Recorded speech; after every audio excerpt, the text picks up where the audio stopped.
दोस्तों, इस समय नवरात्रि का पवित्र पर्व पूरे देश में श्रद्धा और भक्ति के साथ मनाया जा रहा है।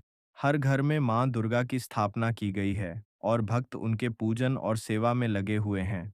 इन 9 दिनों में जो भी व्यक्ति मां की सच्चे मन से पूजा करता है, उसका हर काम सफल होता है और उसे कई गुना फल प्राप्त होता है। पर दोस्तों, ध्यान रखना बहुत जरूरी है कि अगर कन्या पूजन के समय आपसे जरा सी भी गलती हो गई, तो माता रानी रुष्ट भी हो सकती हैं और इसका प्रभाव घर की सुख समृद्धि पर पड़ता है। कई बार तो ऐसी गलती के कारण घर में आर्थिक तंगी या कंगाली भी आ जाती है। कुछ भक्त अष्टमी के दिन कन्या पूजन करते हैं, जबकि कई लोग नवमी के दिन इसे करते हैं। इस बार भी बहुत से लोगों के मन में यह भ्रम है कि आखिर सही दिन कौन सा है और सही विधि क्या है। अगर आप भी इसी उलझन में हैं, तो इस वीडियो में आपकी सभी शंकाएं दूर हो जाएंगी, क्योंकि कन्या पूजन को माता दुर्गा की साक्षात आराधना माना गया है।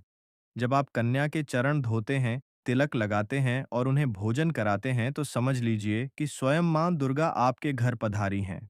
लेकिन दोस्तों, इस पवित्र समय में अगर कोई छोटी सी गलती हो जाए, जैसे कि कन्याओं को गलत भोजन परोस देना, अनुचित बर्तन का इस्तेमाल करना या भोजन के बाद सही तरीके से विदा ना करना, तो आपके पूरे व्रत का फल व्यर्थ हो सकता है। इसलिए इस वीडियो में हम विस्तार से बताएंगे कि कन्या पूजन कब करना चाहिए, कौन सा समय सबसे शुभ माना गया है, कन्याओं को क्या भोजन देना चाहिए और कौन सी चीजें भूलकर भी नहीं देनी चाहिए। साथ ही हम यह भी जानेंगे कि अखंड ज्योत, कलश और नारियल से जुड़े हुए कौन से उपाय हैं, जो अगर सही विधि से किए जाएं, तो आपका भाग्य चमका सकते हैं और जीवन में सुख समृद्धि ला सकते हैं। इसलिए दोस्तों, अगर आप चाहते हैं कि इस नवरात्रि में माता रानी की विशेष कृपा सदा आप पर बनी रहे, तो इस वीडियो को पूरा ध्यान से देखिएगा, क्योंकि आज जो बातें आप जानने जा रहे हैं, वे आपके जीवन से दुख, दरिद्रता और कष्टों को हमेशा के लिए दूर कर देंगी और आपकी झोली खुशियों से भर देंगी। दोस्तों, सच्चे मन से कमेंट बॉक्स में जय माता दी जरूर लिखिए। माता रानी आपके सभी दुख और तकलीफों को समाप्त करें और आपके जीवन को खुशियों से भर दें।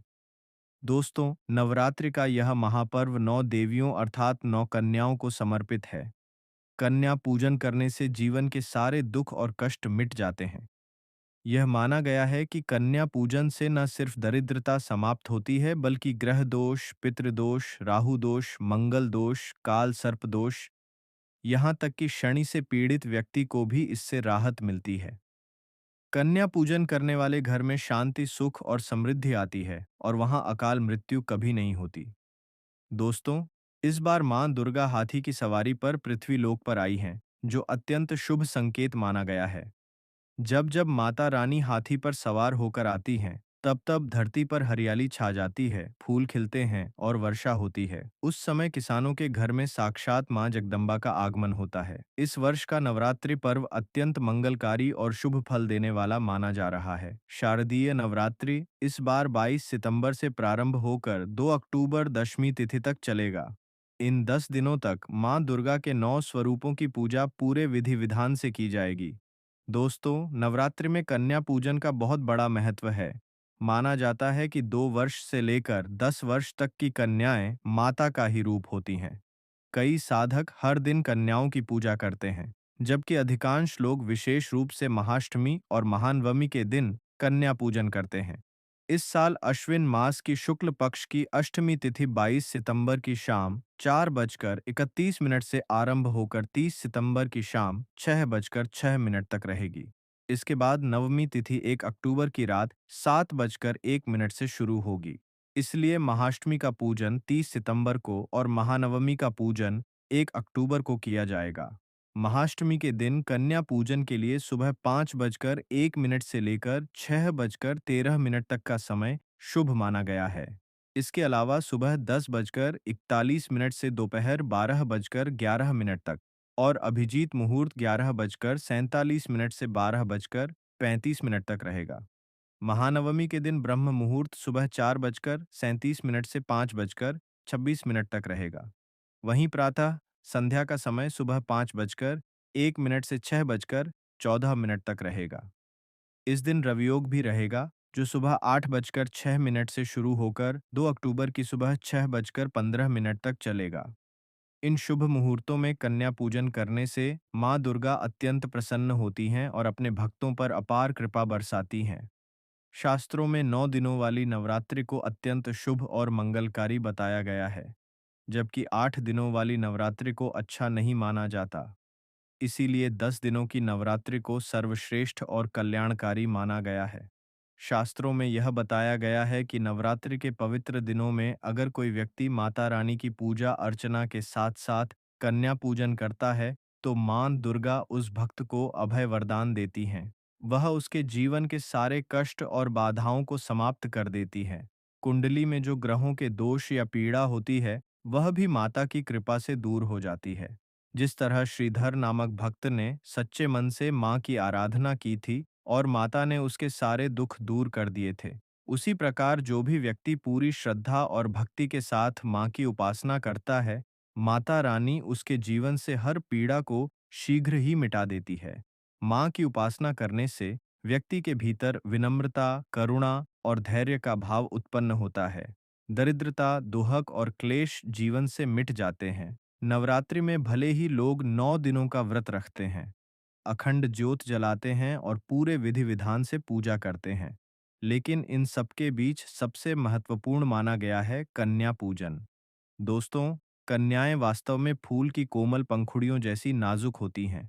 कन्या पूजन सबसे प्रिय और सबसे श्रेष्ठ पूजन माना गया है, क्योंकि कन्या रूप में स्वयं जगदम्बा का निवास होता है। माँ वैष्णव रूप में 9 देवियों के रूप में कन्याओं के शरीर के हर कण में वास करती हैं। बहुत कम लोग यह जानते हैं कि 33 कोटि देवी देवता कन्याओं के मस्तक पर निवास करते हैं। कन्या छोटी हो या बड़ी, उसका सम्मान और पूजन करना बहुत पुण्यकारी माना गया है। कन्या हमेशा माँ के समान पूजनीय होती है। कहा गया है कि केवल व्रत और पाठ करने से माँ इतनी प्रसन्न नहीं होती जितनी प्रसन्न वह कन्या पूजन से होती है। नवरात्रि में छोटी छोटी कन्याओं को मां दुर्गा का ही स्वरूप माना जाता है। उन्हें भोग लगाया जाता है, उन्हें प्रेम पूर्वक भोजन कराकर प्रसन्न किया जाता है और फिर उनके चरणों से आशीर्वाद लिया जाता है। कन्याओं को प्रसन्न करने के लिए लोग उपहार, भेंट या गिफ्ट आदि देते हैं। ऐसा माना गया है कि अगर कन्या किसी वस्तु को प्रसन्नता से स्वीकार कर ले, तो इसका अर्थ है कि माता रानी ने वह भेंट स्वयं स्वीकार कर ली, और जिस पर कन्या प्रसन्न हो जाए, उस व्यक्ति पर माता दुर्गा की कृपा स्वतः बरसती है। कन्या पूजन कोई सामान्य पूजा नहीं है। यह पूजा तो समस्त ब्रह्मांड की सबसे श्रेष्ठ पूजा मानी गई है। 10 बार गंगा स्नान करने, 100 बार यज्ञ करने और 1000 बार तीर्थ यात्रा करने से जो पुण्य मिलता है, वह केवल एक बार कन्या पूजन करने से करोड़ों गुना बढ़कर प्राप्त होता है। इसलिए कहा गया है कि कन्याओं को कभी भी कष्ट या अपमान नहीं देना चाहिए। ऐसा करने से समूचा ब्रह्मांड कांप उठता है। कन्याओं की जितनी सेवा की जाए उतनी कम होती है, क्योंकि कन्या के रूप में स्वयं देवी माँ आपके घर पधारती हैं। नवरात्रि में 2 वर्ष से लेकर 10 वर्ष तक की कन्याओं का पूजन सबसे श्रेष्ठ माना गया है। अष्टमी या नवमी के दिन कन्याओं के चरण धोकर उन्हें ससम्मान भोजन कराना और फिर भेंट देना बहुत शुभ और दुर्लभ माना गया है। ऐसा अवसर जीवन में बार बार नहीं मिलता। इसलिए जब यह मौका आए, तो अवश्य कन्याओं को घर लाकर पूजन करें। दोस्तों, वीडियो आगे बढ़ाने से पहले आप अपनी राशि कमेंट बॉक्स में ज़रूर लिख दें। अगर आपकी राशि के अनुसार कोई विशेष उपाय होगा, तो हम आपको रिप्लाई में बताएंगे। हर राशि के व्यक्ति को अगर वह अपना उपाय जान ले और उस पर अमल करें, तो माता वैष्णव अत्यंत प्रसन्न होती हैं और उन्हें धन, ऐश्वर्य और समृद्धि प्रदान करती है। इसलिए कमेंट में राशि अवश्य लिखें और माता रानी को एक लाइक ज़रूर करें। दोस्तों, कृपया लाइक करने में कंजूसी मत कीजिए, क्योंकि आपका हर लाइक माता के प्रति आपकी भक्ति का प्रतीक है। अब बात करते हैं कि कन्याओं का स्वागत कैसे करना चाहिए। जब कन्या आपके घर आए, तो सबसे पहले उनके चरणों को दूध और पानी से धोना चाहिए। यह कार्य खासकर पुरुषों द्वारा किया जाना अत्यंत शुभ माना जाता है। ऐसा करने से माता वैष्णव बहुत प्रसन्न होती हैं। इसके बाद कन्याओं को किसी साफ जगह पर कपड़ा बिछाकर बैठाएं। फिर उनके मस्तक पर अक्षत, फूल और कुमकुम लगाएं और उसके बाद प्रेम पूर्वक उन्हें भोजन कराएं। लेकिन इस बात का विशेष ध्यान रखें कि कन्याओं की थाली में 3 पूरियां कभी ना रखें। ऐसा करना अत्यंत अशुभ माना गया है, क्योंकि 3 पूरियां या 3 रोटियां केवल किसी मृत व्यक्ति के लिए या जेल में बंद कैदी को दी जाती हैं। इसलिए कन्या को 3 पूरियां देना वर्जित है। हाँ, 1 या 2 पूरियां बार-बार दी जा सकती हैं, उसमें कोई दोष नहीं होता। जब कन्या भोजन कर लें, तो अंत में उनके सिर पर लाल चुनरी उड़ानी चाहिए और उन्हें स्नेहपूर्वक विदा करना चाहिए। भोजन में आपको खीर, पूरी, हलवा, चना, आलू की सब्जी या छोले जैसी चीजें अवश्य रखनी चाहिए। पनीर की सब्जी भी दी जा सकती है। माता रानी को विशेष रूप से खीर, हलवा, पूरी और छोले बहुत प्रिय हैं। लेकिन यह ध्यान रखना बेहद जरूरी है कि भूल से भी प्याज और लहसुन का प्रयोग ना करें। कई लोग गलती से कन्याओं को पैकेट वाले स्नैक्स जैसे कुरकुरे या चिप्स दे देते हैं, लेकिन यह घोर अनर्थ माना गया है, क्योंकि इन चीज़ों में अक्सर लहसुन और प्याज का इस्तेमाल होता है। अगर आप ऐसा करते हैं तो आपका नवरात्रि व्रत भंग हो सकता है और माँ दुर्गा अप्रसन्न हो सकती हैं। जहां आपने 9 दिनों तक लहसुन प्याज का परहेज रखा, वही एक छोटी सी गलती आपका पूरा व्रत व्यर्थ कर सकती है। कभी भी कन्याओं को डब्बा बंद या बाजार से खरीदी गई अशुद्ध वस्तुएं न खिलाएं। कई लोग कन्या पूजन के दिन खाना खुद नहीं बनाते और बाजार से रेडीमेड भोजन या दही जलेबी लेकर कन्याओं को खिलाते हैं, जबकि यह शुभ नहीं माना जाता। ऐसा केवल तब किया जाता है जब घर में कोई दुर्घटना या बीमारी जैसी स्थिति हो। लेकिन अगर आप स्वस्थ हैं, तो घर में ही शुद्ध सादा भोजन बनाएं। माता रानी को आपके हाथों का बना हुआ भोजन अत्यंत प्रिय होता है। भले ही आप केवल एक पूरी बनाएं, लेकिन वह आपके अपने हाथों से बनी होनी चाहिए। माँ को प्यार चाहिए, दिखावा नहीं। माता को प्रसन्न करने के लिए घर का बना हुआ शुद्ध और पवित्र खाना ही सबसे श्रेष्ठ है। विशेषकर नवरात्रि में घर में पक्का शुद्ध भोजन बनाना अत्यंत शुभ माना जाता है। हमेशा याद रखें, कन्याओं को कभी भी प्लास्टिक के बर्तनों में भोजन नहीं कराना चाहिए, क्योंकि यह पूजा के लिए अपवित्र माने जाते हैं।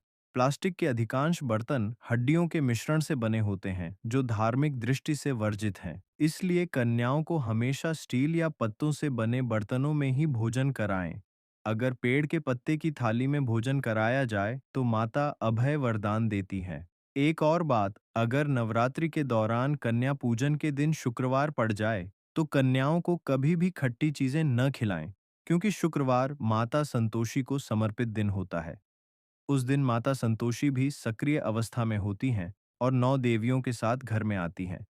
ऐसे में अगर कन्याओं को खट्टी चीज खिला दी जाए, तो माता संतोषी रुष्ट हो सकती हैं और यह पाप का कारण बनता है। भोजन कराने के बाद कन्याओं की थाली में एक लौंग अवश्य रखनी चाहिए, क्योंकि लौंग देवी शक्ति की प्रतीक है और माँ दुर्गा को यह बहुत प्रिय है। माना जाता है कि लौंग में स्वयं नवदुर्गा का वास होता है, इसलिए कन्याओं को भोजन के बाद लौंग अर्पित करें। यह लौंग आपके जीवन में सुख, समृद्धि और सौभाग्य लाएगी। माता लक्ष्मी स्वयं आपके घर में निवास करेंगी और आपके जीवन से धन की कमी सदा के लिए मिट जाएगी। दोस्तों, अब बात करते हैं कि कन्याओं को उपहार में क्या देना चाहिए। कन्याओं को प्रसन्न करने के लिए उनके थाल में दक्षिणा जरूर रखनी चाहिए। ऐसा करने से आपके घर में सदैव धन, सुख और समृद्धि बनी रहती है। जब कन्या आपके घर से प्रसन्न होकर खुशी-खुशी धन लेकर जाती है, तो वह भी आपको खुशी-खुशी कई गुना धन लौटा कर देती है। इसलिए कन्या को दक्षिणा देते समय कभी कंजूसी मत करें। पूरे प्रेम और श्रद्धा से कन्याओं को धन दें। साथ ही कन्याओं को कोई सुंदर सा उपहार देना भी बहुत शुभ माना गया है। शास्त्रों में कहा गया है कि जिस कन्या को आप जितना खुश करते हैं, माता रानी उतनी ही जल्दी आपकी मनोकामनाएं पूरी करती हैं। इसलिए आप कन्याओं को चॉकलेट बॉक्स, खिलौने या सुंदर कपड़े उपहार में दे सकते हैं, पर ध्यान रखें कि काले रंग के कपड़े कभी ना दें।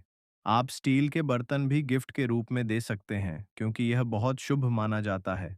लेकिन यह भी याद रखें कि कन्याओं को लोहे का कोई भी सामान उपहार में ना दें।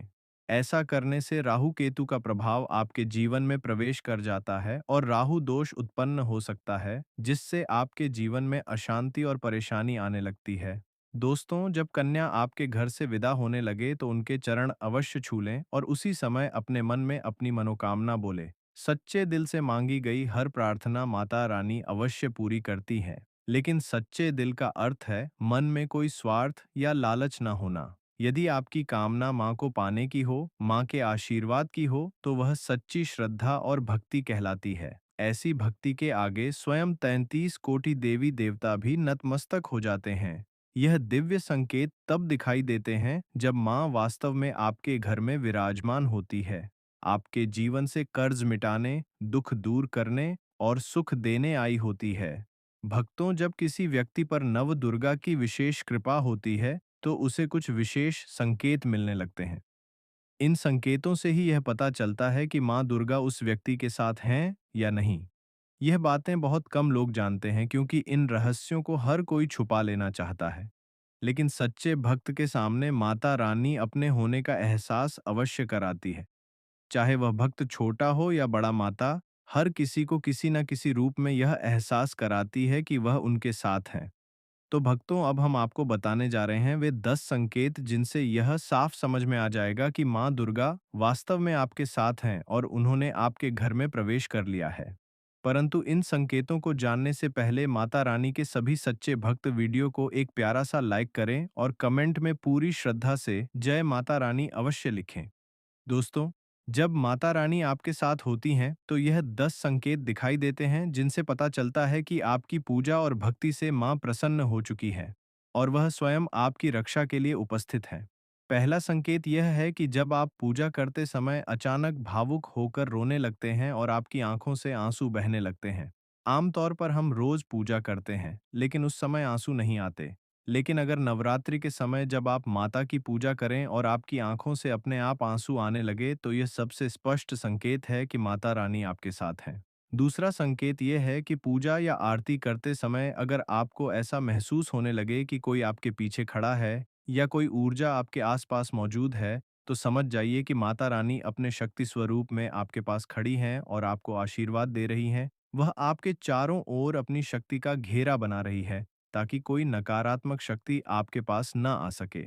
तीसरा संकेत ये होता है कि रात में अचानक झटके से आपकी नींद खुल जाए। अगर ऐसा होता है तो इसका अर्थ है कि माता रानी आपको स्वयं जगा रही हैं।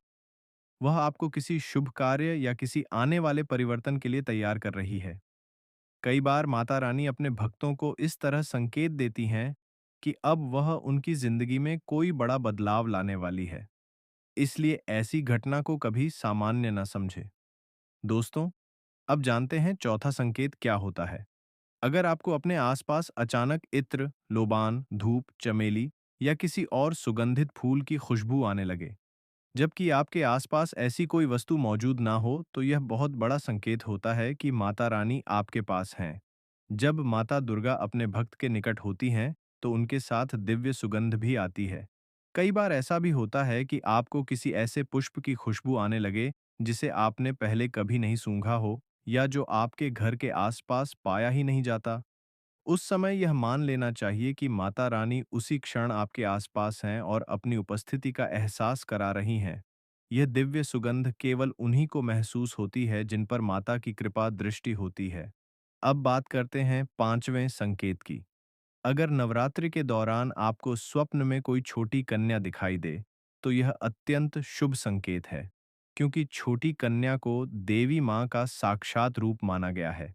अगर आपको स्वप्न में कोई लाल वस्त्र दिखे, लाल झंडा लहराता हुआ दिखाई दे या देवी से जुड़ा कोई दिव्य दृश्य दिख जाए, तो समझ जाइए कि माता रानी आपके साथ हैं और उन्होंने आपकी पूजा स्वीकार कर ली है। इसके अलावा अगर आप दीपक जलाते समय उसकी लौ में कोई विशेष आकार बनने लगे, जैसे कि देवी का मुख या त्रिशूल जैसा प्रतीक, तो यह भी इस बात का प्रमाण है कि माता रानी आपके घर और हृदय में विराजमान हो चुकी हैं। भक्तों, नवरात्रि के दौरान ऐसे दिव्य संकेत माता रानी अपने हर सच्चे भक्त को अवश्य दिखाती हैं। इन संकेतों से यह समझ आता है कि माँ आपकी साधना से प्रसन्न है। अब जानते हैं वे संकेत जो तब मिलते हैं जब माता रानी आपके घर में प्रवेश कर चुकी होती हैं और अपने शक्ति स्वरूप में वहां विराजमान हो जाती हैं। यह संकेत बहुत गूढ़ होते हैं और केवल सच्चे श्रद्धालु ही उन्हें पहचान पाते हैं। अगर बार बार आपके घर के दरवाजे पर गौ माता का आना शुरू हो जाए, तो यह सबसे बड़ा संकेत है कि माँ दुर्गा आपके घर में आ चुकी हैं। ऐसा इसलिए क्योंकि जिस घर में माँ दुर्गा विराजमान होती हैं, वहां उनकी बहन कामधेनु भी उनके दर्शन और सेवा के लिए बार बार आती है। वह उस घर के चारों ओर घूमती रहती हैं और 9 दिनों तक वहां से जाती नहीं। यह दृश्य बहुत शुभ माना गया है और इसका अर्थ है कि माता रानी आपके घर में स्थायी रूप से विराजमान हो चुकी हैं। भक्तों, दूसरा संकेत है मधुमक्खियों का घर में आना। यह भी बहुत पवित्र और दिव्य संकेत माना गया है। शास्त्रों में कहा गया है कि मधुमक्खी देवी दुर्गा के ब्राह्मणी रूप का प्रतीक होती है। जब नवरात्रि के दौरान आपके घर में अचानक मधुमक्खी दिखाई देने लगे या दीवार के पास उसका छोटा सा छत्ता बनने लगे, तो यह निश्चित मान लें कि माँ दुर्गा अपने नवदुर्गा स्वरूप में आपके घर आ चुकी हैं। यह मधुमक्खियाँ माँ की सेविकाओं के समान होती हैं, जो उनके आगमन से पहले वहाँ का वातावरण पवित्र करती हैं। तीसरा संकेत है दीपक की ज्योति का तीव्र होना। अगर पूजा के दौरान जलाए गए दीपक की लौ अचानक से बहुत तेज हो जाए और वह बिना हवा के भी जलती रहे, तो यह भी इस बात का प्रतीक है कि देवी माँ वहाँ उपस्थित हैं। दीपक की यह तेज लौ माँ के शक्ति रूप का प्रतिनिधित्व करती है। उस क्षण आपके घर का हर कोना पवित्र हो जाता है और माँ का आशीर्वाद घर के हर सदस्य पर बरसने लगता है। अब बात करते हैं एक ऐसे तांत्रिक उपाय की जो इस शारदीय नवरात्रि में आपके जीवन को पूरी तरह से बदल सकता है। शास्त्रों में बताया गया है कि अगर कोई व्यक्ति नवरात्रि के इन पवित्र दिनों में लाल अपामार्ग की जड़ को चांदी की ताबीज में धारण करता है, तो उसे वाक सिद्ध प्राप्त होती है। इसका मतलब है कि वह जो भी बोलेगा, वह वचन सत्य सिद्ध होगा। दोस्तों, अगर आप नवरात्रि में इस पवित्र पौधे की जड़ पहन लेते हैं, तो आपकी वाणी में साक्षात माता सरस्वती का वास हो जाता है। इसके अलावा अगर आप 9 दिनों तक इस पौधे की जड़ का विधिवत पूजन करते हैं, फिर उसे मंत्रों से अभिमंत्रित कर अपने हाथ में बांधते हैं, तो इससे बड़ी से बड़ी समस्या का समाधान हो जाता है और जीवन में सुख समृद्धि आने लगती है। अपामार्ग या चिड़चिड़ा नामक यह पौधा घर में लगाना भी अत्यंत शुभ माना गया है। इस पौधे के घर में रहने से नकारात्मक शक्तियां दूर रहती हैं और घर में सकारात्मक ऊर्जा का संचार होता है। इसलिए इस शारदीय नवरात्रि पर इस चमत्कारी पौधे का प्रयोग अवश्य करें। और 43 3/3 से अधिक के बारे में बताया, जो आपके जीवन को सुख, शांति और समृद्धि से भर देंगे। अगर आपको यह जानकारी पसंद आई हो तो वीडियो को लाइक ज़रूर करें और अगर आपने अभी तक हमारे चैनल को सब्सक्राइब नहीं किया है तो तुरंत कर लें, ताकि भविष्य में आने वाली हर धार्मिक और ज्योतिषीय जानकारी आप तक सबसे पहले पहुंच सके। भक्ति और अध्यात्म से जुड़े ऐसे ही दिव्य वीडियो रोज देखने के लिए अभी हमारे चैनल को सब्सक्राइब करें और बेल दबाएं।